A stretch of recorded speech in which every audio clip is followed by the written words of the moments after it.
Jam. Toon Jam.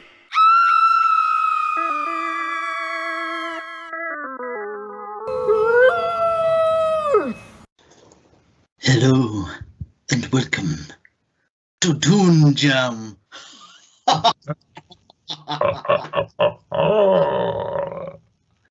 Yes, hello, welcome to Toon Jam. I am Matt. And I'm J-Man.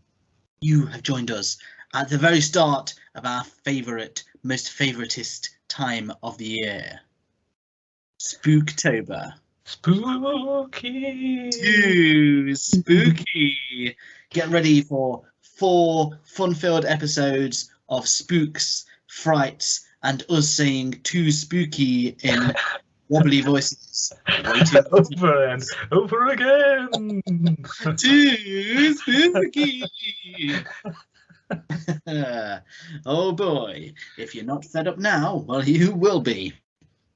But no, it's all a bit of fun, and we're starting our spooky dive with a fairly ghostly show, in the fact that it's so unknown that you'll have never seen it. It's only a rumor, just like a ghost.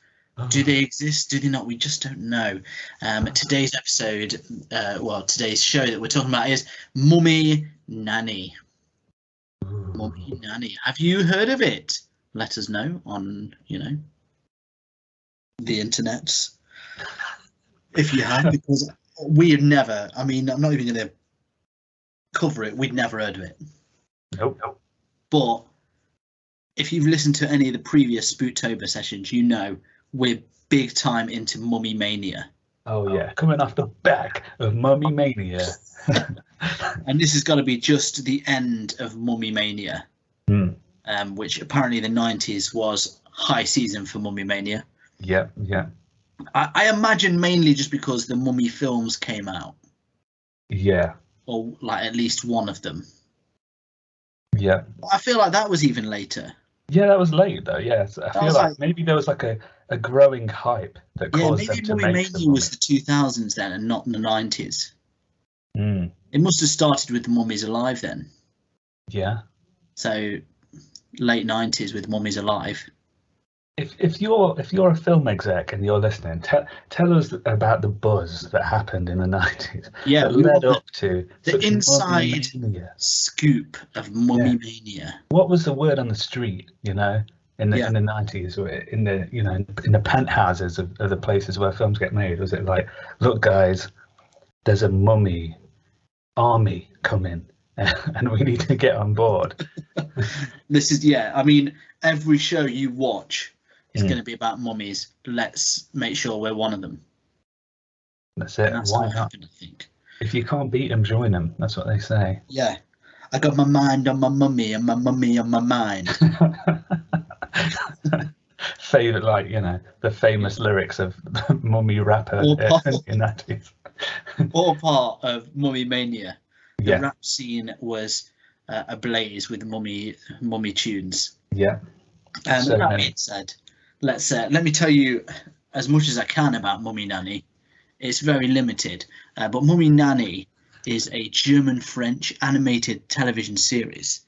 It was short-lived, only ran for 1 season, 26 episodes with a runtime of 26 minutes each. So, coincidence? I don't think so. The original French title was Mummy Au Pair. And it's like far less of a ring to it. So to tell you a bit about it, it's a series about an Egyptian woman named Nile who, after one of her spells goes wrong, winds up trapping herself in a tomb as a mummy and waking up thousands of years in the future, where she befriends siblings Alex and Samantha and gets a job as their nanny. And that's essentially the first episode. That's what we watched. Yeah. Just to run you through it. We've already established nobody's heard of it. Nope. There wasn't even any buzz on Twitter. No, there was like a few people like, has anyone heard of Mummy Nanny? That's about it. And then weirdly, unfortunately, some hentai, and that was it. I mean, I love that. Like, I'm just gonna to go back. The Wikipedia entry for Mummy Nanny. When usually I read a good bit of blurb about it. It literally says Mummy Nanny is a German-French animated television series. The end. That's it. Yet there's still hentai out there for it. Yeah. That community. One thing is that keeping madness, keeping things alive even when they're not. So well, there you go. Takes all kinds. But we've never heard of it. Most of the internet has never heard of it. No. So I guess all we can do is just dive in and start talking about Mummy Nanny. Let's start where we like to start, where we usually do. The theme tune. The theme, yeah.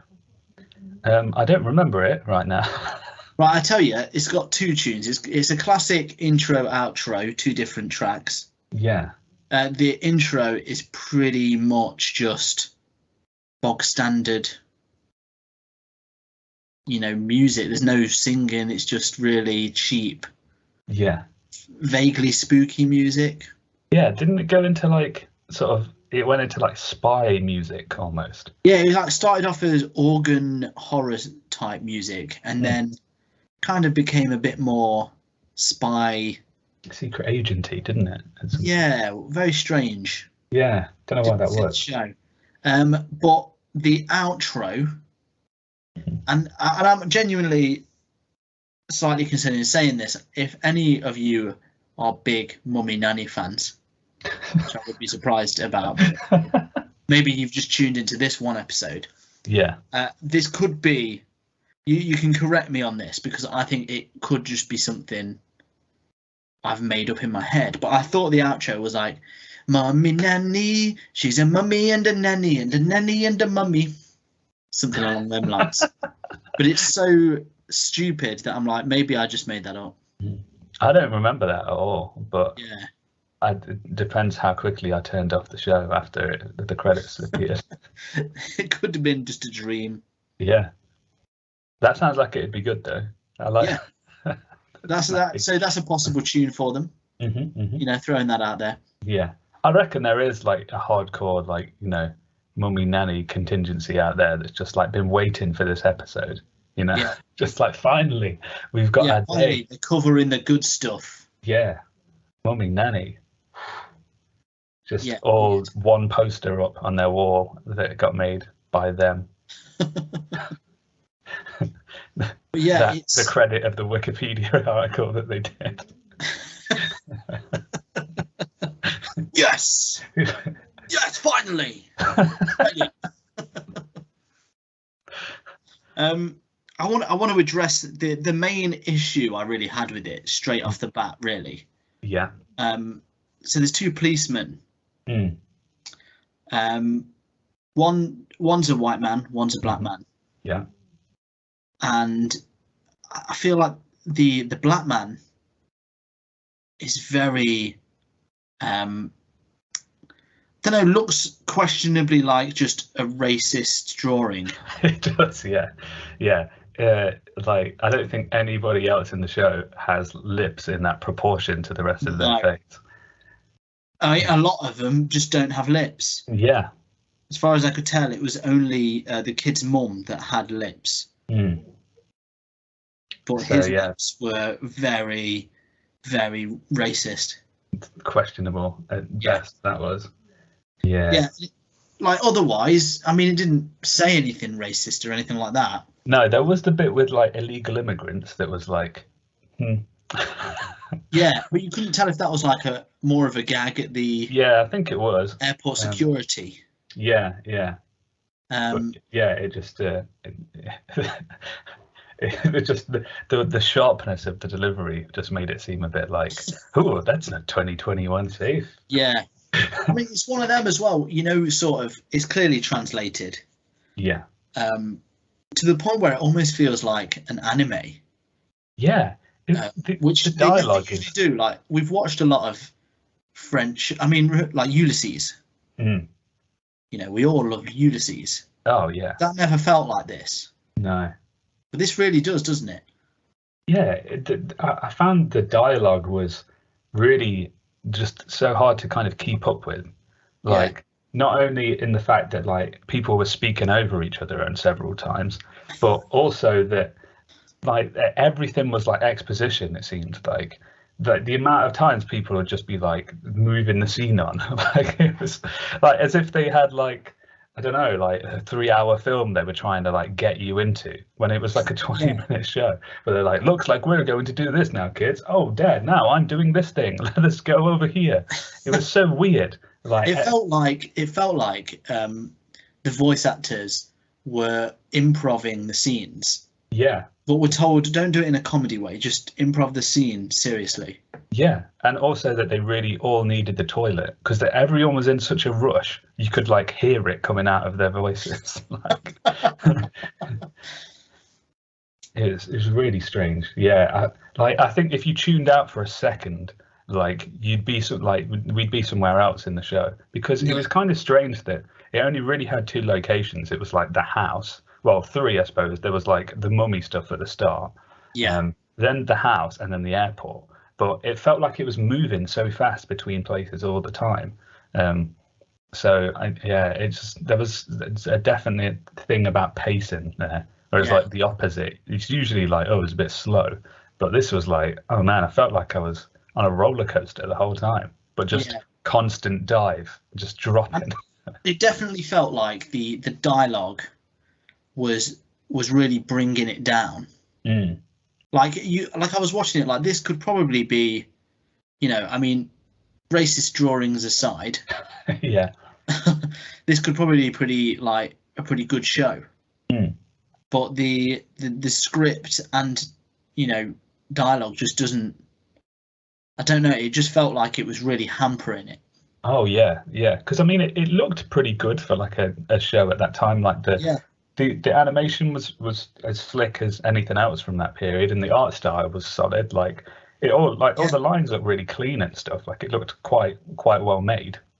yeah. Well, I I mean, mean, you can see. I mean, we know that like we've talked about sort of like Rugrats and stuff before, mm, and Ariel Monsters, and a lot of Nickelodeon animation, yeah, or at least some Nickelodeon animation, was like highly inspired by European cartoons. And this almost feels like the next stage. This has got a sort of, the sort of Fairly Odd Parents era. yeah, yeah. You can see sort of the inspirations in this cartoon, which I think is earlier, isn't it? Mm, But yeah, it does have like at the time fresh style, but you can tell. I mean, you watch it, it's a noughties program, don't you? yeah, yeah. Like straight off the bat, and it doesn't feel like, for saying it's 2001, it doesn't feel like a 90s program, No, visually anyway. it definitely looks more modern, I'd say. Yeah. And it is quite like cool. I mean, the animation isn't necessarily high end, but you can tell that's more of a technology thing, isn't it? Like, Yeah, it's computer, like you can tell it's computer 2D animation. But because of when it was made, and there's a lot of British cartoons that it reminds me of. mm, Sort of that era, like the Dennis and Nasher stuff. right. I think it's definitely a European thing.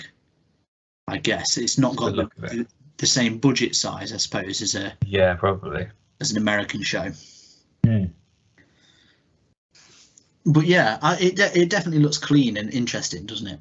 Yeah, and I mean there was some cool like there's lots of I mean in the intro more than anything I think just lots of like cool little sort of cinematic things that they added to it and like Yeah, some good elements. But as far as the look seemed good, but then once we get into the story, that's where I think there was more issues.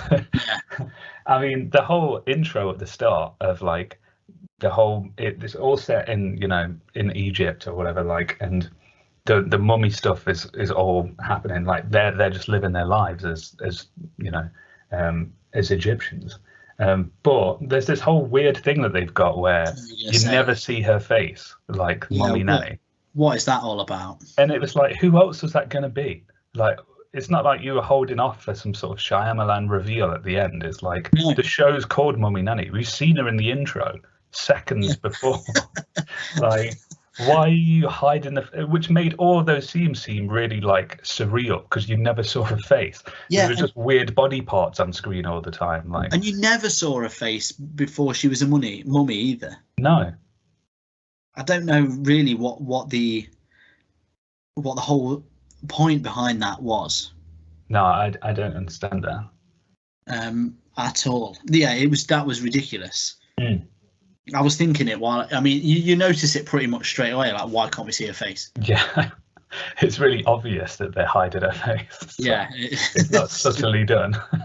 And what was even worse was the dialogue was still weird and rushed, even though you couldn't see her mouth moving. No. So they could have at least like toned that down a little bit. Yeah, it didn't make any sense. That was really bizarre. I mean, add to that the fact that they've got all these like all spells are just like 2-sentence rhymes that are not good.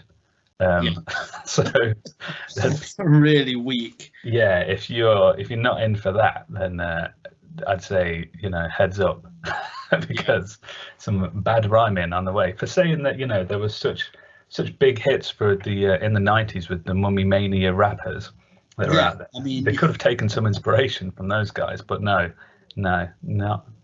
not here. Just some really painful, like, it's just bad. I mean, I'm sure you'd have done better rhymes at school when you were learning how poems worked. I wonder if that's a translation thing. Could be. And a laziness as well. Because it was a lazy script, I felt like. It definitely was. I mean, I don't know how much, the translation becomes a trouble almost, maybe in it. I don't really know. Another thing, a kind of issue I had with it. So when we first meet Mummy Nanny, when she's a mummy, she's sort of from the neck down in bandages, as you would expect a mummy to be. Yeah. Then they disguise her in this other nanny that they don't like's clothes after a long-winded way of getting her to take a shower. Yeah. But when she comes out, she's wearing sort of the clothes. They're a bit too small for her because she's quite a bit taller. But her entire midriff is on show, like rib cage down to belly button. When before she was covered in bandages, and her hands still have bandages on. So you, at that point, you're just showing flesh for no reason. Yeah. In a kid show. Yeah, I thought the little girl was dressed oddly as well because, like, she just looks like she has really ill-fitting clothes. Yeah. Like, she's got this weird, like, tube top thing on, and then, like, a jacket that's way bigger than that. And then, like, but she just looks horrifically out of proportion because she's just got this massive amount of just stomach showing. That it seems really odd to dress that way. Yeah, there's some questionable decisions made on and that's what I think on the character front. Yeah, it's like the art itself looks fine, but some of the decisions they took with what they drew and how they drew it, obviously, previous things we've mentioned as well. Yeah, there's a few bits in there that you're a bit like, what? Yeah, why have you done that? I will say there were a few gags that did make me chuckle that I was quite surprised about, even. I think that might be why they made me chuckle. I was like, oh, that was actually quite funny. And a few bits with the policeman. So they commandeer a vehicle and tell them to follow a car, then also just are watching the speedometer and find them for speeding. Yeah.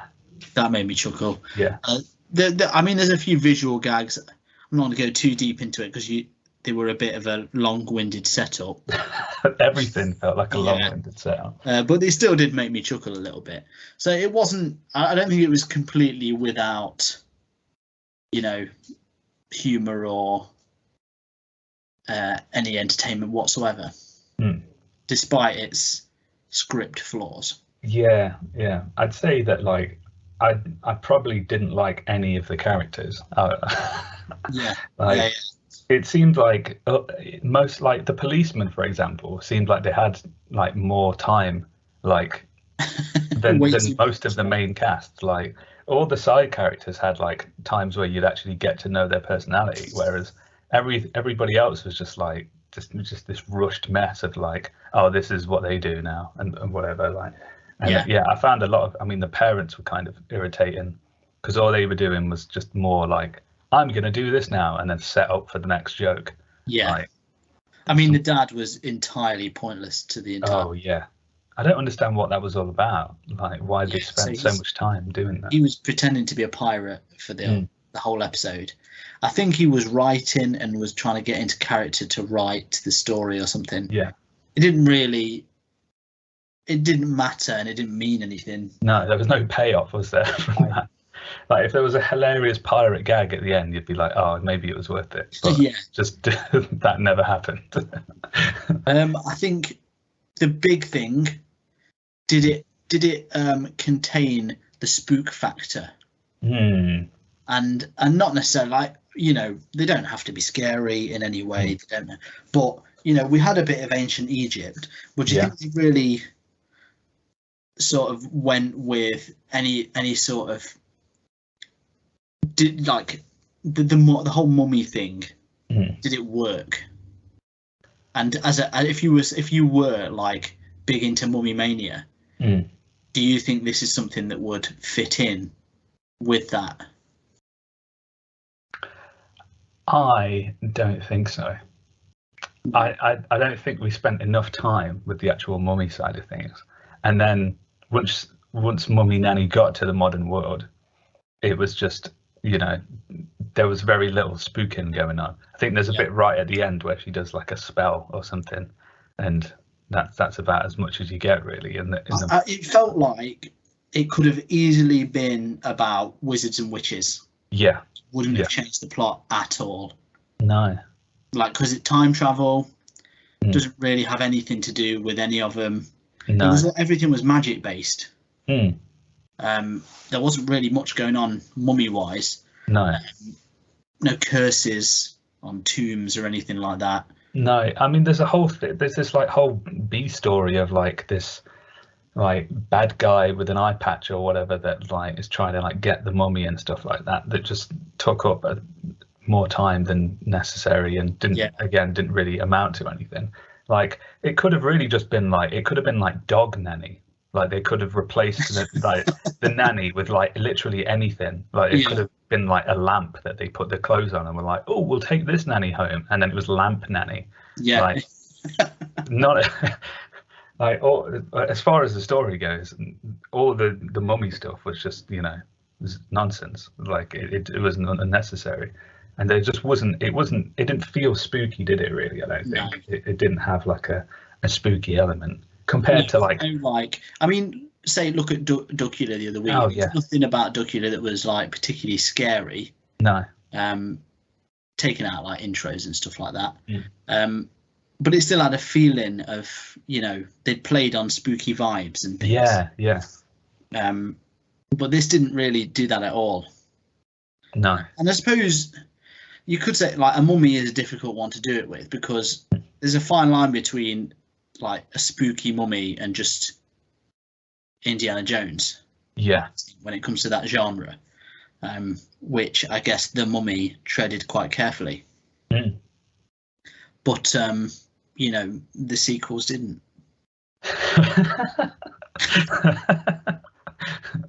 But that Very true. this doesn't really. I like you say, this could be anything, and it doesn't really fit. It's not a spooky show. No. Which is upsetting because it has such a good name. Yeah. And obviously we love Mummy Mania, and we made it our first show for the Halloween Spooktember, and here we are. No. Oh well. Disappointed once again. On that note, let's give our reviews. New from Kings Valley Records, a brand new collection of all your favorite Mummy Mania hip-hop hits. It's the Mummy Mania hip-hop hits collection, with classics that you'll remember and love. Like MWA's straight out of Egypt. I'm coming straight out of Egypt. Crazy mummy lover named Carmoon from the group that puts you in big tunes. And of course, 50 Scarabs classic hit, Yo Mummy, It's My Birthday. Yo Mummy, It's My Birthday. Gonna party like it's my birthday. I got a pharaohs and it's my birthday. Show me the pyramid, it's my birthday. You guys will love the classic Pharaoh with Mummy's Paradise. Been spending most of my life living in Mummy's Paradise. Been spending most of our lives living in Mummy's Paradise. Tutankhamun and M&M's classic, My Name Is. Hi, my name is what? My name is who? My name is Tutankhamun. And everybody's favorite, the ladies love him. It's Lion, Lion, Birdman, Sitting Snake with Mummy Said Knock You Out. Said, I'm gonna knock you out. What? Mummy said knock you out. Huh? I'm gonna knock you out. Pyramid. Mummy said knock you out. Snake. And of course, it's a favorite classic. It's T.L. Ramesses, No Scarabs. I don't want no scarabs. A scarab is a guy that can't get no dung from me. Sitting on the pyramid side of my best friend's tomb, trying to holler, die soon. It's all your favorites all the time. You can relive Mummy Mania with the Mummy Classic Collection. Get yours now. So here at Toon Jam, we have a 3-point rating system. You may or may not know about it, but let me explain to you. It goes as follows. Thumbs up, bird read, thumbs down, owl, worm, man sitting, and shaky middle, hawk, strange zigzag line, ank. Or easily put, good, bad, on the fence with that one in the middle. So, Mummy Nanny. Mummy Mania classic Mummy Nanny. Episode 1. Your thoughts? Well, it was, as far as the spooky factor goes, I didn't feel overly spooked, unfortunately. You know, we did have some Egypt times. There was some folk in bandages, so some good mummy quality. But you know, those bandages slowly came off, so you know, slowly going down as the episode goes on. There wasn't a catchy theme apart from the one that you seem to have remembered somehow. There wasn't. You know, the characters wasn't really a big fan. I was hoping for some spooky side characters as well to kind of get in there, but it was pretty much just the Mummy Nanny. And then, you know, there was just lots of questionable things, as well as the fact that it just felt so like it was sort of almost anxiety inducing, just how rushed some of the dialogue felt, how much they were trying to push the thing on. And I mean, also it was a really, really long episode for what we inevitably knew would happen in the fact that the mummy would become their nanny. I mean, that was kind of in the title. I feel like we didn't need 20 odd minutes to know that. 26 minutes to find out, oh, Mummy Nanny. The very first thing you read when you see it. Yeah. Mummy Nanny is on. Guess what happens in this? Yeah, we got that. So, yeah, for me, it's going to be a very spooky thumbs down. Ooh. Not a great start for you there. Mummy Nanny, what do you say? You haven't already covered, really. It did. I will say it did have moments that did make me chuckle. I didn't think it was all bad. And I thought that, you know, the art style was, apart from obvious things we've mentioned, overall pretty interesting, pretty of the time, but one of the earlier examples, I would say, which is interesting and quite cool. It looks quite nice. It's early computer 2D animation, but for that it's okay, and especially for something you've never heard of. Kind of going in, you don't know what to expect.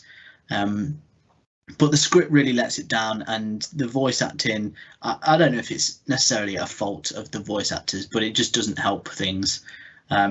It all feels like a very difficult situation for everyone involved. I think that's largely the problem. Like, no one wanted to do any of this. No. It doesn't really have it enough. Not even spooky stuff. Like even the mummy stuff isn't really mummy stuff. No. And it is just like magic, which there's so many things that we could accept use magic in some form of fiction. There's characters that are there purely for gags that are not ever really utilized, aka their dad.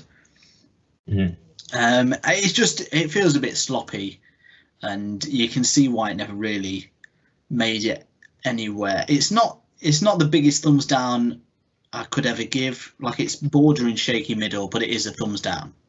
Yeah. And a poor start to what was supposed to be our favourite time of the year. I know. Get back in your tomb. Yeah. Not happy about it. No. But we've got another 3 shows to make up for it. I mean, the trouble really, guys, is there's only so many spooky shows. Yeah. And obviously we've covered them for a few years now. So it could be good, it could be horrendous. We're at the bottom of the barrel. We're scraping. Yeah. But we're not. We're finding things and new ways of doing it. So don't worry, there's still plenty more spook to come. And hopefully we will have more good spooky episodes. Fingers crossed, we're all there. Maybe you yourself are a big time Mummy Nanny fan. Maybe you know more about it, or maybe you just want to say, yeah, you know what, I've watched it and it's terrible. That's cool also. You can get in touch with us on the 3 wheat sheaf scarab fishing line of the internet. I'll stop with the strange hieroglyphic. You don't. No further explanation needed, I think, on that. Facebook, Instagram, and Twitter at Toon Jam Pod. If you enjoyed the episode, please feel free to rate and review us. It really helps other people find us.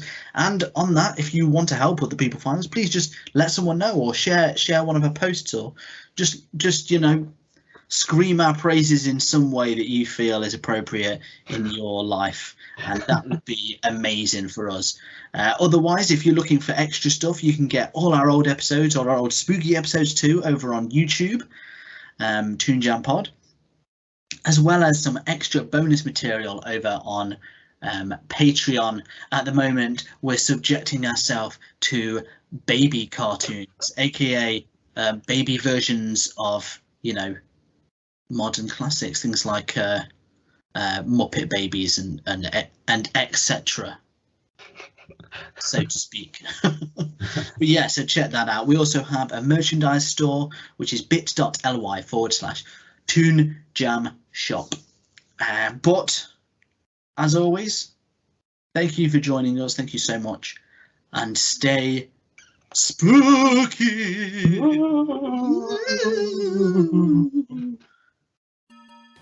Hey everyone, thank you for listening. If you want to help the show keep going, you can be extra jammy by heading over to our Patreon page at patreon.com/toonjampod. Here you can get a shout out on the show or unlock bonus episodes. Ratings and reviews anywhere you listen to the podcast also really help us out.